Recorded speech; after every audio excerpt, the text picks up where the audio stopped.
Welcome back to another technical deep dive here in the debug zone.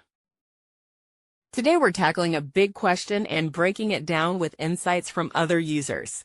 Hopefully this clears up some misconceptions and helps you get the answer you need. So buckle up, stay a little curious, and let's jump right in.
And that's a wrap.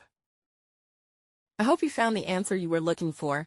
If you did, take a second to hit that subscribe button. It really helps out. And let me know in the comments which solution worked best for you. See you next time in the debug zone.